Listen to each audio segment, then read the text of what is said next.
자, 그 다음에 서울대 이제 학생부죠. 교과 역량평가가 40점이나 들어간다는 겁니다. 그러니까 이제 수능 성적만으로 단일한 어떤 요소만으로 합격을 기대할 수 있는 시대에는 이 종언을 고했다, 막을 내렸다 이렇게 생각하시면 되고, 이런 추세는 더 강화될 수밖에 없죠. 상위권 대학 중심으로.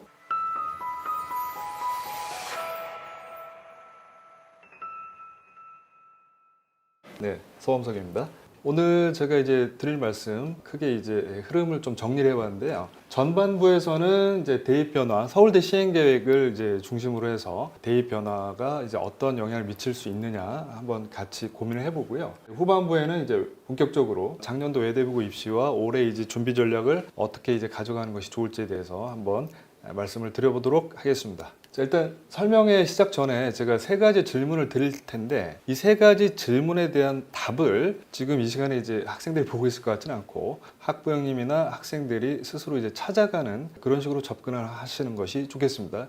첫 번째 질문은요, 이겁니다. 그러니까 과연 대입 변화 이후에 특목고 자사고 선택 기준이 그렇게나 많이 달라진 것인가? 이 부분 하고요. 두 번째는 내신 5등급제에서 일반고 1등급을 받겠다, 이런 전략이 있죠. 이것은 과연 괜찮은가, 튼튼한가? 세 번째 질문은 만약 그렇다면 외대부고 준비는 이제 앞으로 무엇을 더 구체적으로 준비를 해야 되는가? 여기 이제 초점을 맞춰서 질문을 드려보겠습니다. 2025학년도죠. 그 벌써 작년입니다. 고등학교에 이제 큰 변화가 이제 불었습니다. 그 큰 변화는 내신 5등급제가 있고, 뭐 고교학점제가 있고, 여러 가지 변화가 있었는데, 그 변화를 두고서 이제 갑론을박, 설왕설래 말들이 참 많았죠. 오고 갔던 말들 중에서 이제 몇 가지를 이제 추려보면 크게 이제 두 가지로 이제 압축이 되는데, 이거죠. 자, 내가 일반고에서 내신을 안정적으로 더 받을 수 있을 것인가? 두 번째는 이제 전통적으로 했던 것처럼 특목고 자사고에서 좀 밀도 있는 학생부를 만들 것이냐. 이 두 가지가 이제 충돌을 했었는데, 이 두 가지가 이제 뭐 다 각자 맞는 부분도 있는데 틀린 부분도 있습니다. 예를 들면, 자, 내가 이제 특목고 자사고만 가면 내가 손가락을 빨고 있는데 알아서 이제 밀도 있는 학업 기록이 이제 생성이 되느냐 하는 거죠.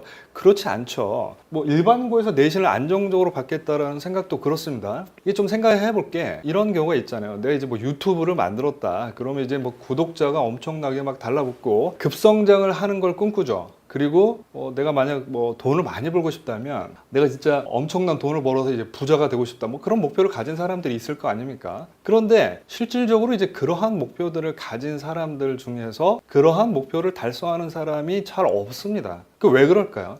그것은 모두가 다 그것을 원하기 때문입니다. 쉽게 얘기해서 이제 경쟁이 심하다라는 건데, 그래서 사실 시간이 지나고 보면 우리 각자가 원했던 결과를 맞닥뜨리지 못하는 경우가 너무 많다라는 거죠. 그러니까 이게 이런 생각도, 내가 일반고에만 가면 내가 뭐 상대적으로 쉽긴 하겠지만 1등급을 뭐 안정적으로 받을 수 있을 것이다, 그게 실질적으로 그런 결과로 돌아오지 않을 가능성이 있다라는 거예요. 왜죠? 모두가 다 그런 생각을 하고 지금 모이고 있기 때문에 그렇습니다. 한번 생각해 보실 만한 부분이고, 근데 이제 앞으로 이제 뭐가 중요해지느냐, 이런 학업 기록과 면접 역량이 매우 중요해지고 있다. 이것을 공식 기록을 통해서 한번 확인을 해 보도록 하겠습니다. 지난 4월 30일이죠. 대기업에서 발표를 했습니다. 대입 전형 시행 계획을 공표를 했는데, 수시가 이제 역대 최고치고요. 80.8%고. 근데 이 각 대학의 계획에서 공통적으로 감지되는 어떤 신호가 있다. 그게 뭐냐? 학생부, 어떤 교과목을 들었느냐, 아니면 면접 역량이 있느냐, 아니면 수능 최저를 맞출 수 있느냐, 이런 것들이 복합적으로 작동하는 구조로 전형이 설계가 되었다는 겁니다.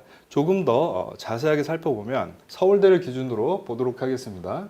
근데 이제 이렇게 이제 발표가 됐다라고 해서 이걸 아전인수격으로 특정 어떤 유형의 학교를 본격적으로 우대하겠다, 그렇게 전형을 설계하는 평가자들은 아무도 없습니다. 그렇게 생각하기보다는 지금 전형 설계 자체가 심화 기록이라든가 면접 역량을 더 보고자 하는 방향으로 어찌됐든 강화된 것은 맞다, 이렇게 이해를 하시는 것이 좋겠어요. 자, 서울대 시행 계획을 좀 보도록 하겠습니다. 서울대에서 뭘 따지느냐 보면, 이제 수능 최저가 수시에서 전부 미적용됐습니다. 기존에는 직윤에서는 이제 적용이 됐었는데 이제 완전히 이제 폐지가 됐고요. 그 다음에 이제 주목할 만한 변화는 자사고, 외고, 국제고, 과학고, 영재학교 재학생은 지역 균형 전형에 이제 지원할 수가 없습니다. 아예 도전 기회 자체가 이제 원천 봉쇄가 되었다 이렇게 생각하시면 되고 뭐 잘 됐습니다. 어차피 이제 수시 일반 전형에서 자기의 강점을 더 잘 보여주면 되고 무게 중심이 뭐 대학교 쪽에서도 그쪽으로 이제 옮겨갔겠죠. 어차피 직윤 쪽에서는 플레이를 할 수가 없기 때문에. 그래서 자, 우리가 이제 평가자 입장에서 생각을 해보면은 수능 최저가 폐지됐잖아요. 뭘 하나를 내줬잖아요. 판단의 근거를. 그럼 다른 걸 더 봐야 되겠죠. 뭘 보겠습니까? 학생부라든가 면접을 이제 더 보는 쪽으로 갈 수밖에 없다라는 거고, 이거는 예견된 거죠. 자, 그 다음에 서울대 이제 정시 일반 전형을 한번 보도록 하겠습니다. 여기에 가장 큰 변화가 학생부죠. 교과 역량 평가가 40점이나 들어간다는 겁니다. 그러니까 이제 수능 성적만으로 단일한 어떤 요소만으로 합격을 기대할 수 있는 시대에는 이제 그 종언을 고했다, 막을 내렸다 이렇게 생각하시면 되고, 이런 추세는 더 강화될 수밖에 없죠. 상위권 대학 중심으로. 이런 구조로 되어 있습니다. 1단계에서 수능 100%로 이제 3배수를 선발하고, 그 다음에 2단계에서 수능 60점 만점과 교과 역량 평가 40점을 이제 합산해가지고 최종 100점으로 이제 학생을 선발하겠다는 겁니다. 정시에서도. 자, 그러면 여기서 주목하셔야 될 게 교과 역량 평가의 4가지 항목을 보시면 과목 이수 내용 어떤 심화 과목을 들었느냐, 특목고 자사고 유리하죠. 교과 성취도 특목고 자사고 불리하죠. 학업 수행 내용 세특이라고 할 수 있는 이런 것들은 이제 특목고 자사고 유리하죠. 공동체 역량 같은 경우에는 뭐 학교 유형에 따라서 뭐 그렇게 큰 차이가 있겠습니까? 학생 하기 나름인 거겠죠. 이건 중립. 그래서 구조적으로 좀 유리할 수밖에 없는 그런 입장이 있다. 특목고 자사고가. 그런 부분은 분명히 있다. 이렇게 생각하셔야 되고, 계속 보도록 하겠습니다. 학과별로 전공 연계 권장 과목이 있는데, 자, 이수 여부가 수시와 조금 전에 말씀드렸죠? 정시 모두에서 반영되기 때문에 심화 교육 과정을 운영하는 어떤 유형의 학교에서 더 유리하게 작용할 수 있다는 겁니다. 수월하게 이수 요건을 이제 충족할 수 있다는 것이고.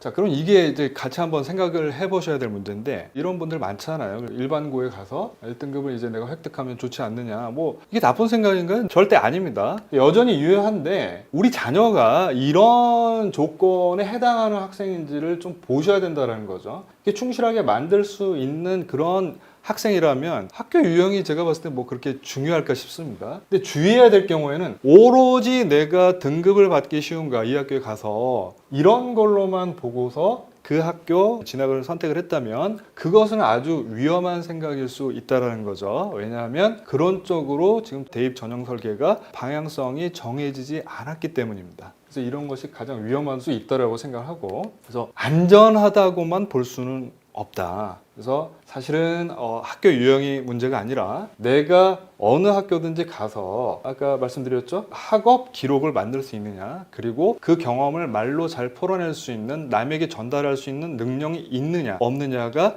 사실은 더 중요할 수 있다. 고교 선택에서 이렇게 말씀드릴 수 있겠습니다.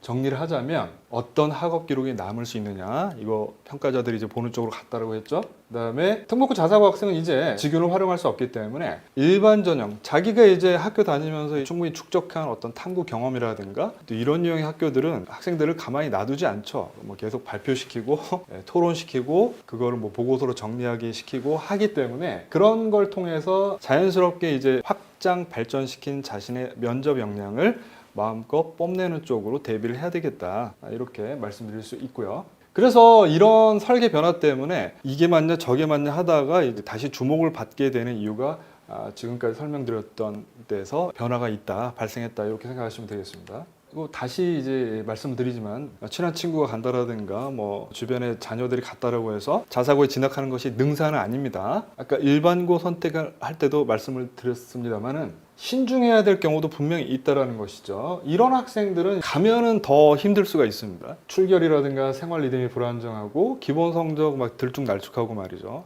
지금 우리 중학생 자녀들이 한창 힘들고 질풍노도의 사춘기를 이제 겪고 있는 경우가 많은데 이걸 잘 살피셔야 됩니다. 그러니까 같은 사춘기가 온다고 하더라도 좀 상식적인 수준에서 이제 넘어가는 학생이 있는 반면에 그렇지 않은 그 학생들도 있다라는 거예요. 얼마 전에 이제 제가 상담을 했는데 어머님이 선생님이랑 이제 남학생이 왔어요. 남학생이 왔는데 저도 이제 그런 경우는 이제 처음 경험을 해봤는데 상담 중에 이제 학생이 이제 조는 거예요. 살짝 막 조는 겁니다. 그래서 제가 깜짝 놀랐는데 속으로 어머님은 이제 안절부절 못 하시는 거죠. 그래서 이제 대신 이제 이야기를 거들어 주시는데 애가 지금 사춘기가 되더니 원래는 아니랬는데 너무 피곤해한다. 날마다 피곤해한다. 날마다 졸려하고 그래서 왜 이렇게 날마다 졸려하는지 모르겠습니다만은 아무튼 그런 학생들이 글쎄요 굳이 뭐 주변의 어떤 뭐 압력이라든가 이런 거에 이제 밀려서 특목고 자사고 쪽으로 가는 것이 좋겠느냐 성적이 아무리 잘 나와도 그럼 거기 가서 또 새겠죠. 거기 가서도 셀 가능성이 높다라고 판단하는 게 합리적이지 않겠습니까? 그래서 이런 학생들은 결정을 좀 신중하게 생각을 해야 되고 경험을 설명할 수 있는 거 그러니까 내 머릿속에 드는 어떤 아이디어 이런 것들을 남에게 정확하게 전달하는 능력이 중요한데 앞으로 더 중요해지겠죠? 그런데 그런 능력이 없을 수도 있다는 말이에요. 그럼 그 학생이 잘못된 것이냐? 아니죠. 그 학생은 뭐 다른 쪽에 가만히 앉아서 뭐 공부를 한다라든가 책을 읽는다라든가 말은 못하지만 그런 쪽에 강점이 있을 수도 있잖아요. 그러면 그런 강점을 더 뭐랄까요 좀 살려주고 성장시켜주는 쪽으로 가는 것이 좋겠죠. 너 왜 이렇게 말을 못하니? 이렇게 꾸짖는 것보다는. 그래서 이런 학생들은 어차피 외대부고 면접이나 서울대 면접에서는 좀 약점이 있을 수밖에 없기 때문에 좀 신중하게 판단하는 것이 좋겠고 경쟁을 싫어하는 경우가 있을 수 있습니다. 우리 사회가 너무 고강도 경쟁 사회다 보니까 어렸을 때부터 성인이 돼서도 마찬가지잖아요. 그런 경우에 이런 경쟁을 이겨낼 수 없는 그런 성향을 가진 학생이라면 가지 않는 편이 좋겠습니다. 자, 결론 말씀드릴게요. 이제 앞으로 상위권 대학 입시는 복합 역량을 판단하는 쪽으로 이미 무게중심이 이제 옮겨갔습니다. 그리고 앞으로 더 옮겨가겠죠.